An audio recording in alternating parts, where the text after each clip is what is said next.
Professor Luís Nuno Rodrigues, obrigada por aceitar o convite para conversar com a Casa da América Latina. Boa tarde.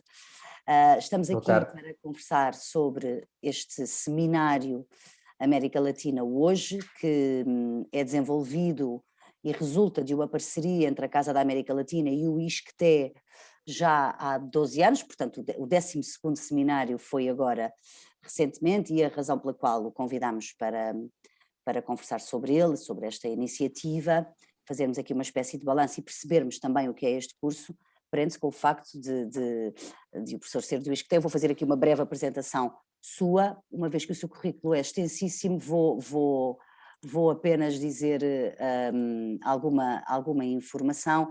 O professor é diretor do Centro de Estudos Internacionais do ISCTE, professor catedrático do ISCTE e também diretor do mestrado em Estudos Internacionais, creio, é exatamente assim, não é? Exatamente, Pronto. exatamente. Portanto, é a pessoa correta para nos falar deste seminário da América Latina hoje, que é uma parceria que decorre então há 12 anos. Como é que isto aconteceu? Bom, em primeiro lugar, muito boa tarde e muito obrigado pelo convite. É com muito gosto que venho aqui, enfim, ter esta conversa convosco. O seminário América Latina hoje é já uma tradição para nós que retomamos com muito gosto. Foi enfim, interrompida por um curto período, mas por fatores diversos, sobretudo pela pandemia que atravessámos e que atravessamos ainda.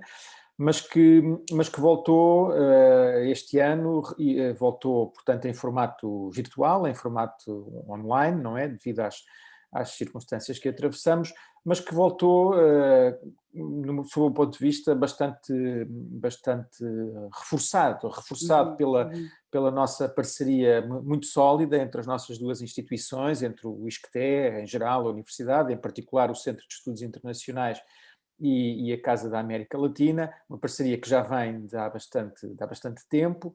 O curso teve já formatos diversos, mas no fundo, para os nossos objetivos enquanto unidade de investigação que se integra no universo do ISCTE, uma das nossas prioridades é, para além do desenvolvimento da investigação e da pesquisa propriamente dita, no fundo, e é por isso também, é por este critério que também somos avaliados, que é a nossa capacidade de estabelecer pontos com a chamada sociedade civil e com o setor não governamental e, portanto, neste sentido e sobre este tema, melhor parceria não poderíamos encontrar, ou melhor, retomar, do que a parceria com a Casa da América Latina, e de facto a colaboração correu muito bem, a doutora Manuela Judice foi incansável, e por conseguinte foi com muito gosto que retomámos, e é para continuar, porque de facto este seminário deste ano correu bastante bem. Reforçado também o seminário pela nova dinâmica, digamos assim, trazida pela coordenação dos nossos dois investigadores, os professores Marcelo Moriconi e Cátia Miriam Costa, que de facto conceberam e gizaram um curso com um programa muito consistente sob o ponto de vista científico, sob o ponto de vista dos temas que foram abordados ao longo do curso, e muito consistente e muito atrativo, como aliás o comprova o elevado número de estudantes que tivemos nesta edição. Já vamos falar sobre o curso deste ano. Sei que tiveram 16 estudantes de vários locais do mundo, portanto não são só pessoas que estão aqui em Portugal. Agora, sobre as características deste seminário e as razões pelas quais ele pode ser interessante para qualquer pessoa o fazer, porque imagino que seja aberto a qualquer pessoa que tenha interesse em aprender mais sobre a América Latina. Quando lhe dão o nome América Latina hoje, imagino, professor, que seja uma reflexão onde vários especialistas, porque sei também que tem especialistas internacionais que são convidados para dar algumas partes desse seminário, seja uma reflexão sobre precisamente a América Latina contemporânea nas várias vertentes, não é? Portanto, política, económica, social, ou seja, digamos que é um retrato alargado, o que as pessoas podem esperar, é isso? O mais alargado possível, é esse o nosso objetivo. Aliás, é um pouco uma espécie de fio condutor, de matriz que enquadra as atividades que desenvolvemos no nosso centro e, consequentemente, esta também, que é a nossa preocupação digamos assim, com uma tripla dimensão, uma primeira mais virada para para as relações internacionais, digamos, mais sob o ponto de vista político e sob o ponto de vista das instituições. Depois uma segunda dimensão, como referiu e bem, mais virada para as questões sociais, para as questões da cidadania, dos ativismos sociais, dos desafios societais, e depois uma terceira virada não só para a dimensão económica e da globalização, mas virada também para os desafios da sustentabilidade, digamos assim, que hoje em dia são uma preocupação que nos ocupa a todos aqueles que olhamos para a realidade internacional e para a sua evolução. Portanto, temos esta matriz primordial que esteve presente e que estará sempre presente nos nossos cursos sobre a América Latina, e depois temos ainda, digamos, sobre isto uma dupla preocupação. Quando me pergunta porque é que o curso é atrativo, é porque ele não é apenas um curso, digamos assim, com uma dimensão meramente académica, digamos assim, apesar de nós chamarmos, evidentemente, o debate académico e termos a colaboração não só dos nossos investigadores, do ISCTE, mas de investigadores, enfim, da Universidade de Salamanca, ou do Instituto de Ciências Sociais da Universidade de Lisboa, aqui ao lado, do Instituto Português de Relações Internacionais, enfim, num conjunto, portanto, de universidades de referência, mas não nos ficamos apenas por esta dimensão meramente académica. E, portanto, interessa-nos que o curso, para além desta riqueza e desta consistência científica e teórica, se quisermos, tenha depois também uma dimensão prática, ou seja, seja também virado para essa dimensão prática. E, portanto, chamamos também às sessões deste curso um conjunto de outras personalidades que achamos que podem justamente trazer-nos esse conhecimento do hoje, mais atual, mais virado para as dinâmicas, como disse há pouco, económicas, sociais, etc. E, portanto, tivemos entre os convidados que ilustraram o curso deste ano, o secretário de Estado da Internacionalização, por exemplo, o professor Eurico Brilhante Dias, que participou numa das sessões, o Dr. João Dias, da administração da AICEP, o Dr. Paulo Iles, de uma ONG, a Rede Sem Fronteiras. Portanto, procurar chamar também ao debate aqueles que estão, digamos assim, no terreno, quer sob o ponto de vista governativo, quer sob o ponto de vista das ONGs, quer numa dimensão mais económica, quer numa dimensão mais social e até política. Portanto, eu penso que estão reunidos, e esta filosofia é para continuar e é para manter, estão reunidos os ingredientes necessários para tornar desta iniciativa um curso muito atrativo, não apenas para os alunos do ISCTE que o frequentam, mas também para quem quiser frequentar, para quem quiser conhecer mais sobre a América Latina hoje.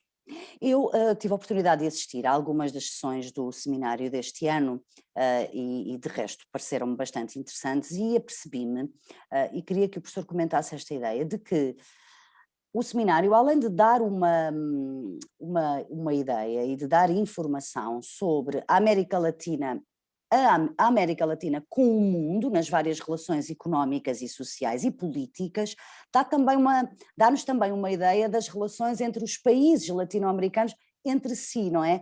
Ou seja, há uma série de ferramentas que são dadas às pessoas que têm a oportunidade de participar no seminário, que é uma visão não só uma coisa mais ampla, não é? E mais generalizada, como também às vezes se focam precisamente em alguns países. Eu recordo-me que se falou muito do Brasil e de algumas questões importantes relacionadas com o Brasil e de outros países. Ou seja, não só é uma coisa mais alargada, como de vez em quando, digamos que é posta uma lupa em relação a alguns países, certo? E às relações entre eles. Tem que ser, porque é muito difícil separar e diferenciar esses diversos níveis na realidade. Qualquer país, qualquer região, hoje em dia, vive num mundo global e é nele que tem que se inserir, e são essas relações e essas correntes globais que importa discernir e que importa entender, mas obviamente que essa história global nos escaparia se não o seu significado, se não atentássemos também às realidades e às dinâmicas regionais, E locais. neste caso, e também às dinâmicas nacionais próprias de cada nação e às vezes até locais, não é? Porque estamos a falar das nações da América Latina, nações muito ricas na sua história, muito diversificadas, muitas vezes com profundas diferenciações regionais, em alguns casos, e, portanto, tudo isso está presente e é contemplado, obviamente que dentro dos limites que são as 20 horas de formação que este curso contempla, mas dele os formandos retiram também amplas referências Claro, bibliográficas para quem para quiser depois depois, poder aplicar. obviamente, aprofundar mais, desenvolver o seu trabalho e, portanto, essa dimensão é também contemplada. Também contemplada. Dizíamos então há pouco que este ano tiveram 16 alunos inscritos. Foi este número, que imagino que seja elevado, parece-lhe também facilitado pelo facto de ser online, ou seja, qualquer uma pessoa que esteja noutro país também se pode inscrever e participar? Penso que sim. Penso que essa é uma dimensão, digamos assim, os sofrimentos e as dificuldades que a pandemia nos trouxe e a necessidade aqui ao nível, enfim, do ensino superior de nos adaptarmos a esta nova realidade. Eu penso que esta é provavelmente uma das boas contribuições, que é tomarmos consciência que, de facto, com os meios tecnológicos de que dispomos hoje, podemos estar simultaneamente a falar, a conversar, a ensinar os alunos ou os formandos que estão na sala de aula connosco, mas podemos simultaneamente estar a transmitir e a divulgar essa formação para um número muito mais alargado de participantes. Esse é provavelmente uma daquelas inovações, um daqueles ensinamentos que virá para ficar, mesmo depois de passada esta fase mais difícil da pandemia. E, portanto, acho que nesse sentido, e sobretudo sendo também um curso feito em Portugal, mas dedicado a uma região como a América Latina, e, portanto, longe, separada de nós por um oceano inteiro, esta possibilidade de frequentar o curso à distância, penso que foi uma inovação importante e certamente será para manter. Permite-nos alargar não só o leque de convidados e de especialistas que chamamos ao curso, mas também nos permite, obviamente, como referiu muito bem, alargar a nossa capacidade de atrair estudantes e outros de outros países que queiram frequentar, sim, não só da América Latina, também de outros países, na Europa ou eventualmente na América do Norte, que tenham interesse por estas temáticas. Essa foi uma inovação importante e, de facto, se olharmos para o perfil dos estudantes, sim, 16 é um número é provavelmente dos números mais altos que temos conseguido nos últimos anos e, portanto, é um número muito interessante e, sobretudo, as nacionalidades. Temos alunos não só portugueses, mas também do Brasil, da Alemanha, França, outros países. Isso também nos encheu de muita satisfação. Dentre esses alunos de 4 nacionalidades, então, como disse, nesse grupo de alunos estão 4 que escreveram os ensaios que foram considerados por vocês, pelas pessoas que organizam o curso e pelos professores, os melhores ensaios. Portanto, há aqui também este desafio para quem participa neste seminário, que é depois no final escrever um ensaio, um deles é considerado o melhor e há uma recompensa para esse que é o considerado o melhor, e eu queria que nos falasse desse trabalho deste ano, que foi considerado o melhor, de quem é e fala sobre quê. Nós decidimos premiar, e foi uma iniciativa também, enfim, uma ideia que surgiu nas nossas conversas preparatórias com a Casa da América Latina, que foi esta enfim, não só de premiar e de destacar o melhor trabalho, mas, enfim, de dar notícia e desenvolver o mais possível as possibilidades de divulgação dos trabalhos que são produzidos no âmbito do seminário. E, de facto, este ano tivemos trabalhos finais de excelente qualidade. Decidimos premiar o trabalho de uma estudante nossa, Ana Luísa Prado da Silva, que elaborou um trabalho intitulado União de Nações Sul-Americanas da Construção ao Colapso Institucional. E, portanto, faz, no fundo, uma análise, um estudo desta união das nações sul-americanas, experiência, digamos, embrionária de articulação política a nível regional e, de facto, pela sua amplitude, pela sua abrangência, pareceu-nos ser o trabalho mais interessante e aquele que merecia, de facto, aqui um maior destaque. Este estudo que se debruça sobre a UNASUL, que é, no fundo, tipicamente uma organização intergovernamental regional, que, enfim, acabou por colapsar, que acabou por colapsar, de acordo com o argumento, aliás, desenvolvido pela estudante, na sequência do crescimento daquilo que ela designa como o avanço, digamos assim, de uma, entre aspas, estou a citar, uma ofensiva conservadora na região sul-americana. Mas tivemos um conjunto de outros trabalhos muito interessantes, trabalhos não só como este sobre organizações multilaterais e, portanto, incidindo mais sobre uma dimensão política.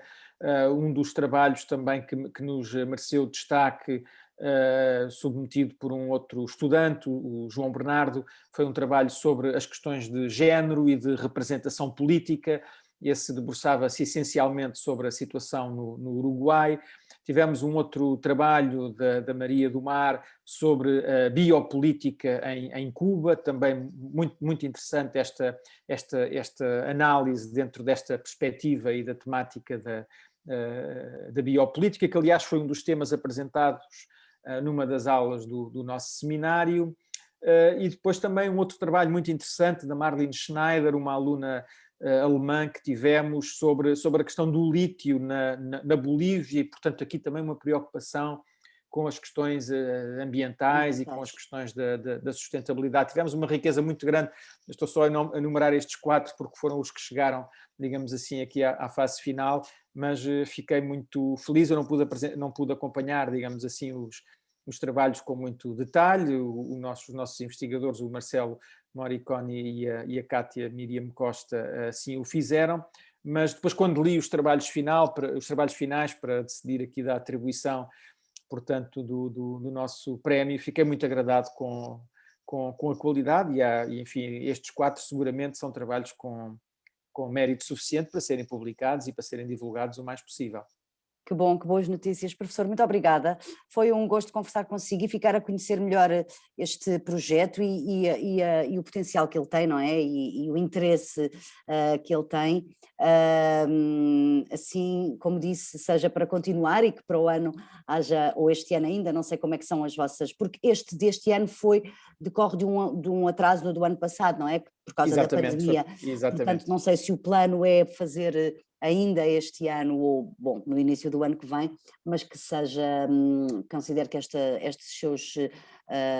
sua informação foi esclarecedora para quem tinha dúvidas sobre o que pode ser este curso. Muito obrigada, foi um prazer, até breve. Muito obrigado e até breve.